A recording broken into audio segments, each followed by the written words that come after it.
I'm moving you through the tunnel now. I just want you to close your eyes there now.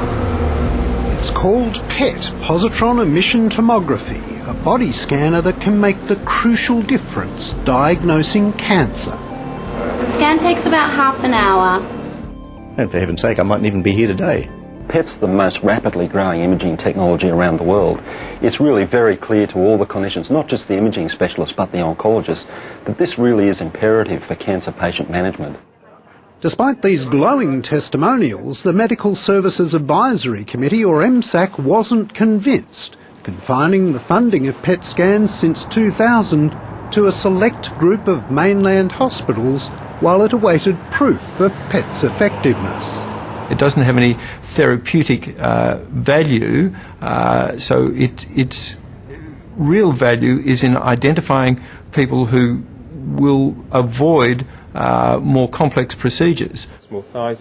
Those using it, though, say PET's value as a diagnostic tool was well known before the Federal Committee insisted on its restricted trials 7 years ago. Already by 2000 we knew that this technique, PET, is substantially more accurate than a whole range of imaging techniques that we routinely use to make life and death decisions about how patients are treated. Professor Rod Hicks was on the scientific committee that advised MSAC about PET. He told the 7:30 report earlier this year his recommendations were later altered to cast doubt on its clinical effectiveness. I was horrified.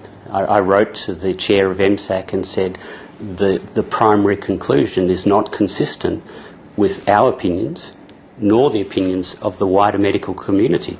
His complaint, though, fell on deaf ears, and MSAC severely restricted PET's rollout. But that hasn't stopped the politicians from singing its praises.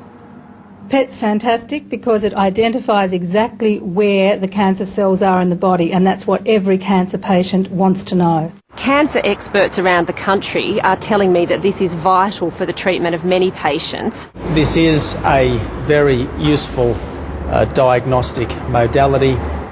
Before the last election, the Prime Minister himself was told the PET delay was unnecessary by Dr. Robert Ware, who accosted him power-walking in Hobart. Thank you for your time. In the 2004 election, a key battleground was Western Sydney, where the former Liberal member Ross Cameron looked in trouble after confessing to adultery. Dr. Ware was soon surprised to learn that the Prime Minister did indeed understand PET's effectiveness. The next thing I know, several weeks later in Westmead, he stood up and said, PET's very beneficial for cancer care. If we win the election, we're going to give Westmead a PET scanner. This was while the trial was still going on, so the Commonwealth theoretically didn't think it worked yet. Everything they put on the public record was that PET was an unproven technology. They didn't know if it helped patients, and the trial was essential to work out whether there should be further access or even ongoing access to PET in the Australian community through Medicare. This year the PET trial ended, revealing what many had predicted, that the scan changed treatment in 50% of cases. And following July's 7:30 report story, Minister Abbott promised action was imminent. I've got to say that it has taken a long time. It's taken longer than I would wish. I can understand the frustrations that some clinicians feel about the length of time that this process has taken. I can report that the Medical Services Advisory Committee, MSAC, will be bringing a further report to government at the end of July. Based on that report, I will be making recommendations to the government about further funding of PET scanning through Medicare and further potential capital funding of PET scanning. So what's happened? This week the MSAC chairman, Stephen Blamey, confirmed the minister has his report. We did provide recommendations to the Minister, and I have little doubt that he will be in a position to make announcements on those in the foreseeable future. Okay, now we're done. Let's bring you out of the tunnel. Mr Abbott today confirmed that an announcement is imminent. But with or without the MSAC recommendations, it seems, with an election once again around the corner, Both the major parties are promising PET machines in key electorates. In Tasmania yesterday, Labor's Nicola Roxon promised this patient the state would soon have its first PET scanner. I think it's ridiculous that Tasmania, under the Howard government, has not had a PET scanner and not had a Medicare licence to operate it. Similarly, in a major population base like Newcastle, we think that it's needed. We've made that commitment, and we don't understand why the Howard government has been neglecting this issue for so long.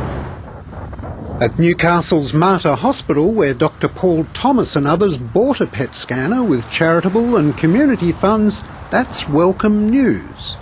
I mean, we can sit here and talk about politics and money, but at the end of the day, it's the patients that have cancer that really need these scans, and we've deprived a great number of patients in Australia from having these scans, very unfortunately, over the last 6 years. And while Mr Abbott says he's yet to make his decision, he has made it, it seems, for the marginal electorate of Geelong, where 3 weeks ago he told voters he expects to fund a PET scanner within weeks. I'm very conscious of the need to extend regional Victorians access to PET scanning services, he told the local newspaper. The Australian community ought to be really cynical when politicians come to town moments before an election and say, "Hey, I've got this new machine for you." They should ask, why haven't we had this machine for the last 7 years? Because you have known for that length of time that these machines are safe and clinically effective. And that really is the question. PET scans have been available for a select few for most of the past decade. Cancer patients too poor to pay or who live in regional Australia might well ask, when will they receive the same treatment?